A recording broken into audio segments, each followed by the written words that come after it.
මට තාම මතකයි මේ අපි පටන් ගත්ත තැන.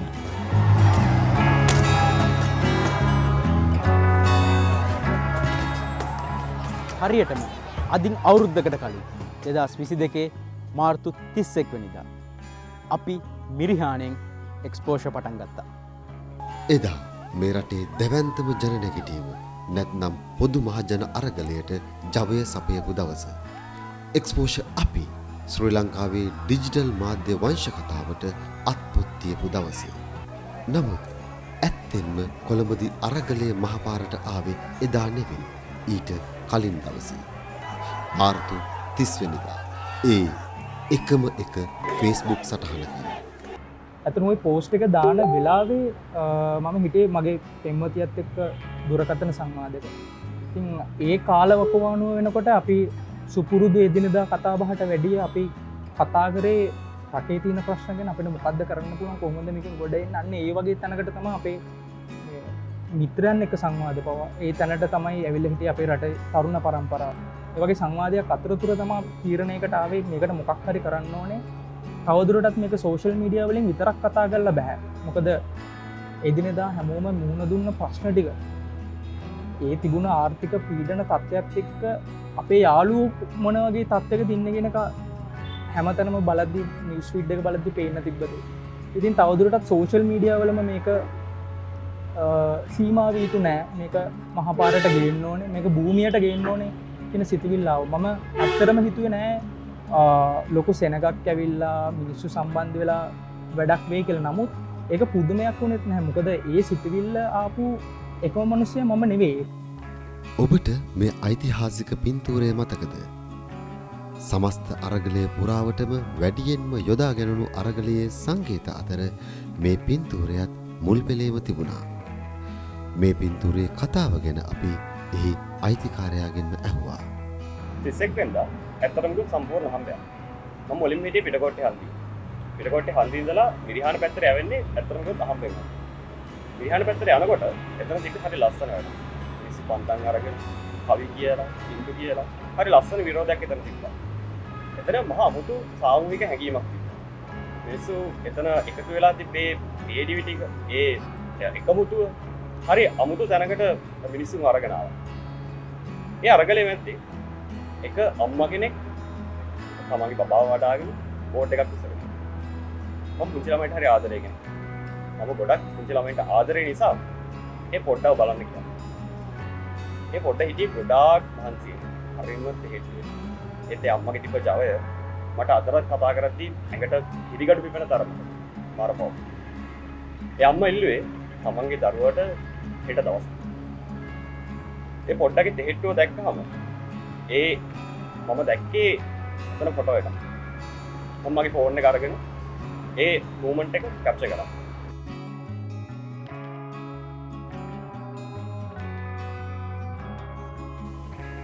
මිරිහාන සිද්ධියත් සමගම අප්‍රේල් 3 වෙනිදා රටටම ඇඳිරි නීතිය පනවන්නට තීරණය කරනවා. එයින් රට වටා පැවැත්වෙන්නට නියමිතව තිබුණු විරෝධතා රැසක් නැවතී ගියත් බොහෝ තැන්වල කුඩා කුඩා විරෝධතා දියත් වුණා. නමුත් අප්‍රේල් 9 වෙනිදා ගාලු මුවදොර විරෝධය ගොඩනැගෙන්නේ ආණ්ඩුවේ ඒ බාධා හේතුවෙන්. අප්‍රේල් 9 වෙනිදා Facebook live ඇතුළු සමාජ මාධ්‍ය ජාල හරහා ආරම්භ දැනුවත් කිරීම දින 100 ගණනක් පුරා අඛණ්ඩව පැවතුණු ජව සම්පන්න අරගලයකට පදනම සැපයුවා.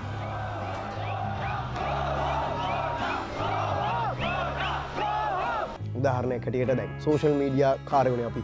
ඒතර සෝෂල් මීඩියා කාර්යය හැටියට රැට්ටා අප්‍රේල් 4 වෙනිදා 5 වෙනිදා වගේ අප්‍රේල් 5 වෙනිදා හරියටම ජායල අරගලය පටන් ගත්තා. ඊට පස්සේ මමයි කෝනාරය එකතු වෙලා නුගයගොඩ නගරේ අපේ යාළුවෝ ටික එකතු වෙලා හරියටම 10 දෙනෙක්ගෙන් පටන් ගත්තේ වැලිපාකේ ගාවදී. එතන විශාල පිරිසක් එකතු වුණා. මිනිස්සු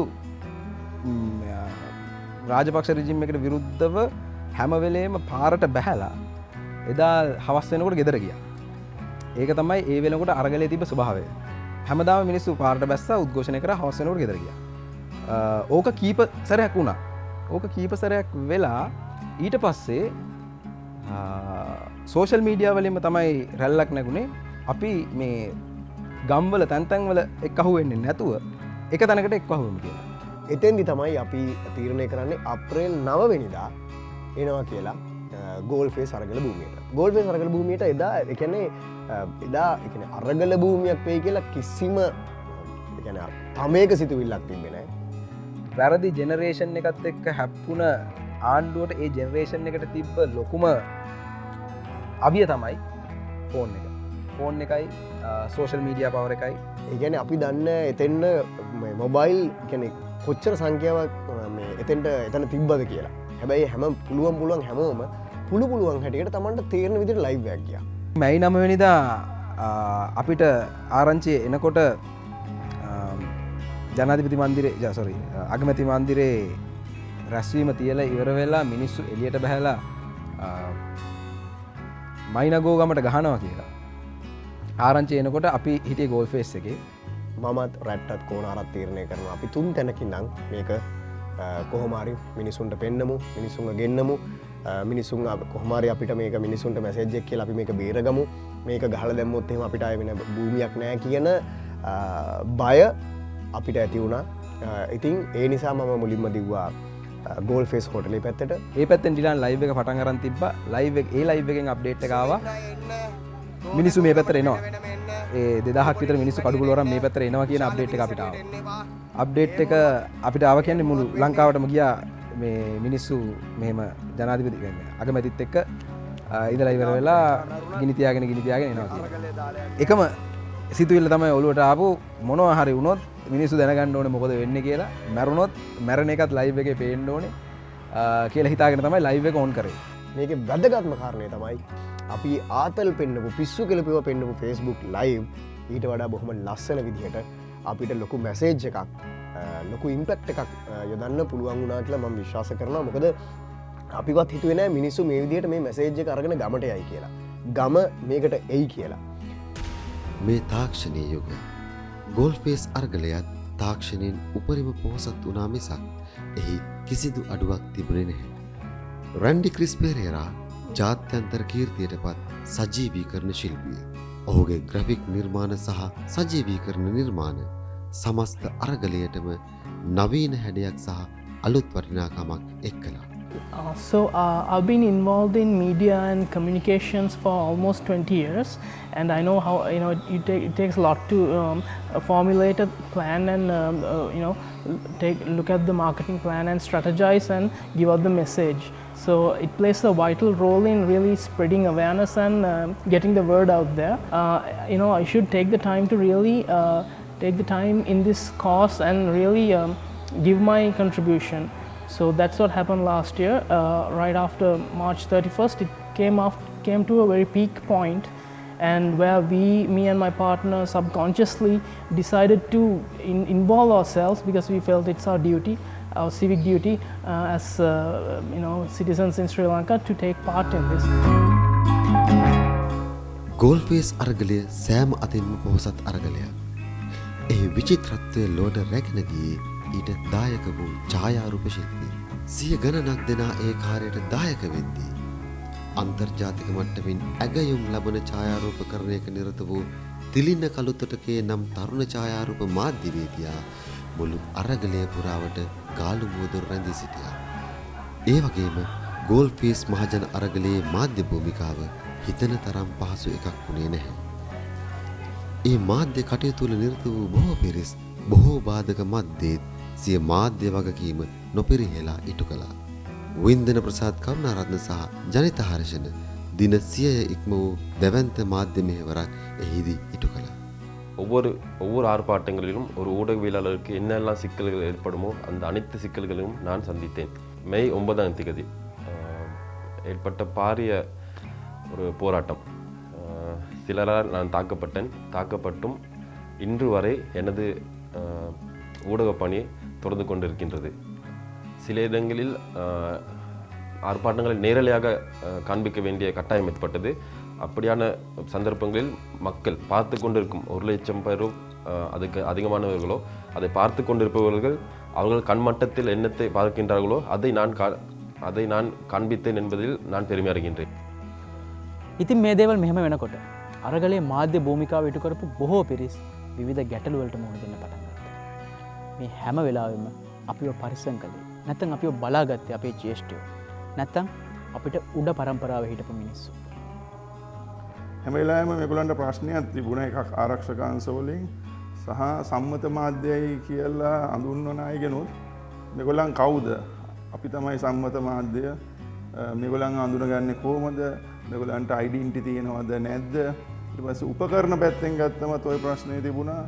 එතකොට සමහර අය අපි කියන විදියට මේ විශාල කැමරායම අරගෙන ඇවිල්ලා නෙවෙයි තමන්ගේ තියෙන ජංගම දුරකථනය වෙන්න පුළුවන් ඒ වලින් තමයි මේ ආවරණයන් දුන්නේ. එතකොට මේගොල්ලන් ඇත්තටම මේ ආවරණයට සම්බන්ධ පිරිසක්ද පාරේ යන පිරිසක්ද එහෙම නැත්නම් අරගල භූමියේම ඉන්න අරගලයට සම්බන්ධයිද මේ වීඩියෝ කරන්න කියන මේ වගේ ප්‍රශ්න ගොඩක් තිබුණා. ශ්‍රී ලංකා වෘත්තීය ජනමාධ්‍යවේදීන්ගේ සංගමයේ විදියට අපි තීන්දුවක් ගත්තා. ඉක්මනින්ම අපි ජනමාධ්‍යවේදීන්ව යම් විදියකට අඳුන ගන්න දෙන්න ඕනේ ඒගොල්ලන්ට කබායක් කියලා ජැකට් එකක්. එතකොට අපි ඒකේ බැලුවේ නැහැ කවදාකවත් මෙයාට පොර්තු දෙපාර්තමේන්තුවේ ඩෙන්ටිටි තියෙනවද සම්මත මාධ්‍යයක්ද කියලා මේක කව කරන ඒ හැම එක්කෙනෙක්ටම අපේ ගාව තිබුණේවා අපෙන් ඉල්ලුම් කරාම අපි දුන්නා. අරගලය රටවටෙන් පාරට බහිද්දී එය සංසුන්ව සහ සාමකාමී මාවතට තබා ගන්නට උත්සාහ කළ පාර්ශව රැසක් හිටියා. SLVLOG එවැනි පාර්ශවයක්. ඔවුන් දිගින් දිගටම සාමකාමී අරගලයක් වෙනුවෙන් සිය මාධ්‍ය ක්‍රියාන්විතය මෙහෙයවුවා. අපි ඔක්කොටම ලොකු බයක් ආවා මේ මාර්තු 31 වෙනිදා සිද්ධියත් එක්ක. මිරිහානේ සිද්ධියත් එක්ක. මොකද ඒ සිද්ධියත් එක්ක අපි දැක්ක වේගෙන් කට්ටිය අරෙස්ට් කරන්න පටන් ගත්තා. ඒකට දෙන්න පුළුවන් අර සාම්ප්‍රදායික පීඩනය දාන්න බෑ. හැබැයි අපි දැනන් හිටියා මේ මිනිස්සුගේ අරගලේ එන්නේ අහේතුකව නෙවෙයි. ඒකට හේතු ඒ වෙනකොටත් හැදලා ඉවරයි. එතකොට ලොකු පව කට්සල්ට ගිහිල්ලා ඒකට ඉවර වෙන උත්තරයක් නැති දවස් ගානකට ඇවිල්ලා ඉතින් අපි හිතුවා ස්ටුඩියෝ එකෙන් එහාට අපිට මේකට කරන්න වැඩක් තියෙනවා. ඒ තමයි මේක සාමකාමීව තියාගන්න. සාමකාමීව කියන්නේ ඒ කියන්නේ තවදුරටත් ඒක ස්ටුඩියෝ එකේ ඉඳගෙන කොහොම කැමරාවක් ඉස්සරහා මේක මොනොලොග්ස් වලින් විතරක් බැරි වෙයි.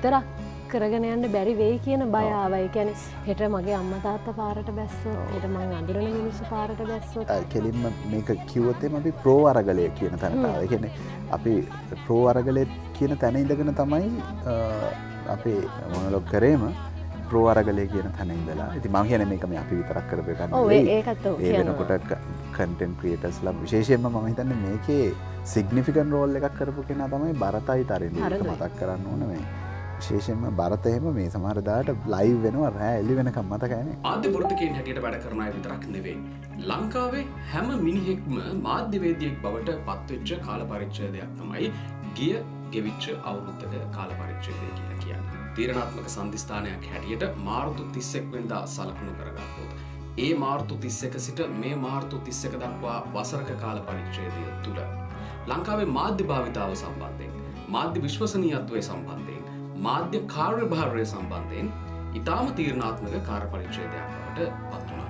ඒ ගෙවිච්ච කාල පරිච්ඡේදය තුලේ අපි ඉතාම හොඳින් දැක්ක කාරණාව තමයි රූපවාහිනී ගුවන් විදුලි පත්තර කියන සාම්ප්‍රදායික අපිට හුරු අපි මෙච්චරකල් විශ්වසනීය තොරතුරු සපයන මාධ්‍ය හැටියට විශ්වාස කරලා තිබුණු ඒ මාධ්‍ය අර්ථපති න්‍යාය පත්‍රයන්ට අනුව කටයුතු කරන මාධ්‍ය අභිබවා යමින් සමාජ මාධ්‍ය සමාජය තුල බලවත් වෙන එක.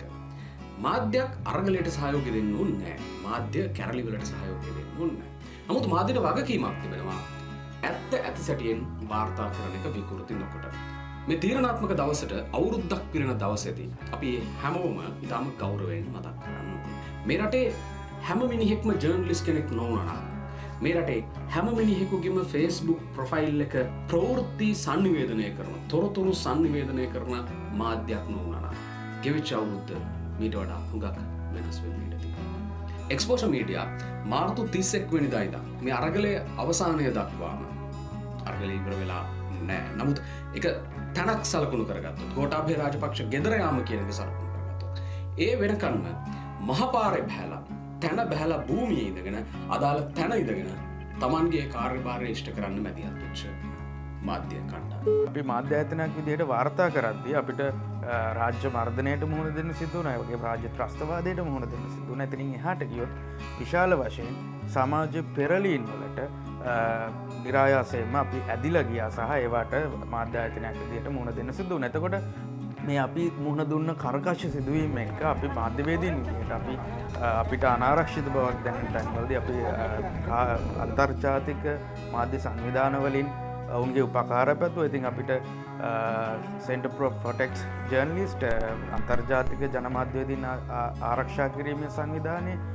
IPJ වගේ අන්තර්ජාතික සංවිධානත් එක්ක අපිට සම්බන්ධ වෙලා කටයුතු කරන්න ලැබුණා. මම හිතනවා ඉතා කෙටි කාලයක් අවුරුද්දක් වගේ කෙටි කාලයක් ඇතුළත මාධ්‍ය ආයතනයකට එවැනි අවස්ථාවක් ලැබීමම මම හිතනවා අපේ ස්වාධීන භවය සහ අපේ පෙනී සිටීමේ වැදගත්කම තවදුරටත් තහවුරු කරපු සිදුවීම් කියලා.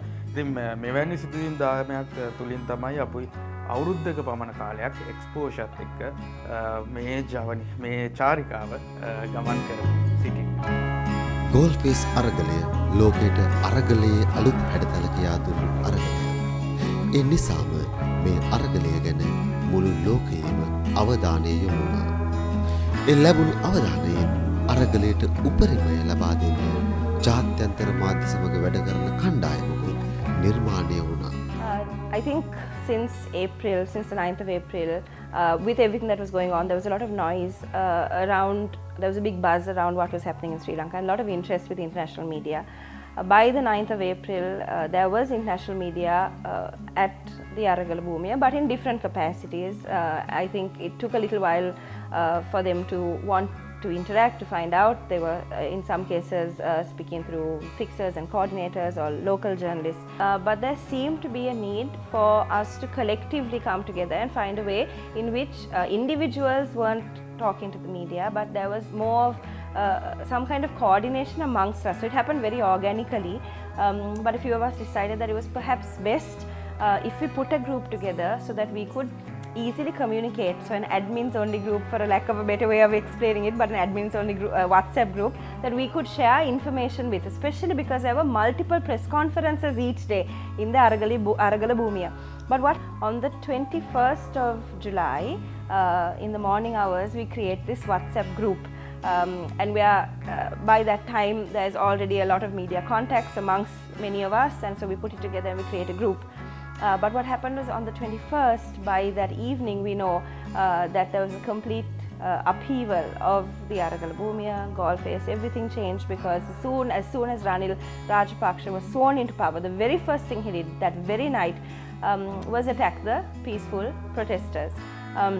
And so we realized at that very moment in time that it was very important for us to also update the media because of what was happening physically in the space.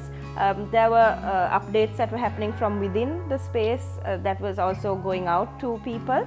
But then we also realized how useful this group was for us to also share our collective voice.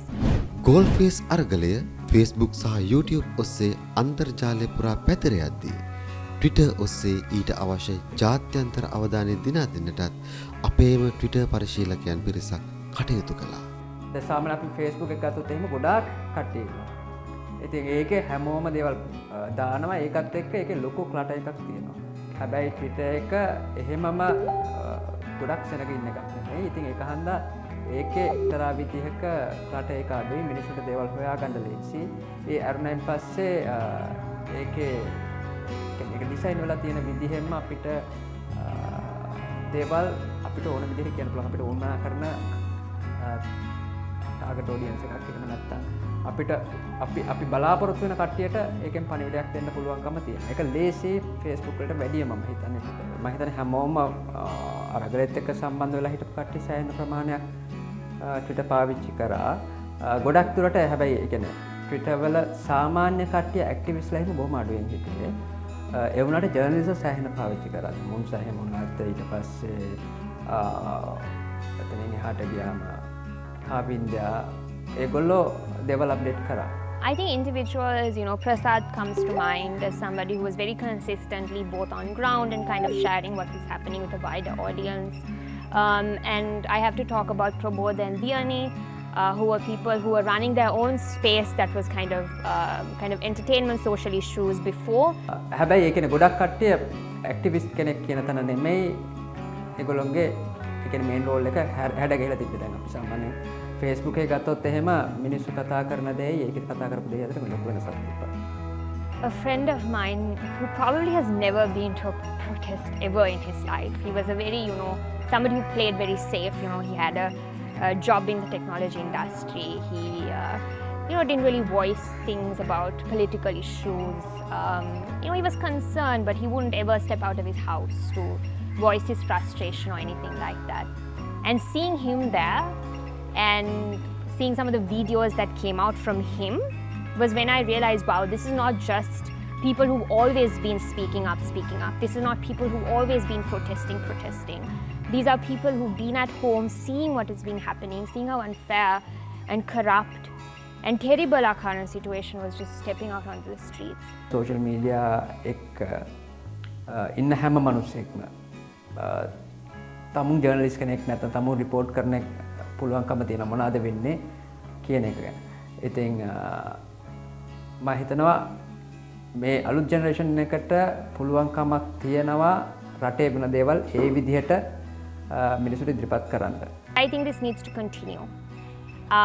It shouldn't be something that because there was a full queue we came out, because there wasn't medicine in the hospitals that we came out. We don't have to come to this really sad, terrible point of death for us to come and speak up. We have all the tools we need. You have a phone on your hand. And I think what we need is to take 3 or 4 more steps ahead in how we act on our civic responsibility.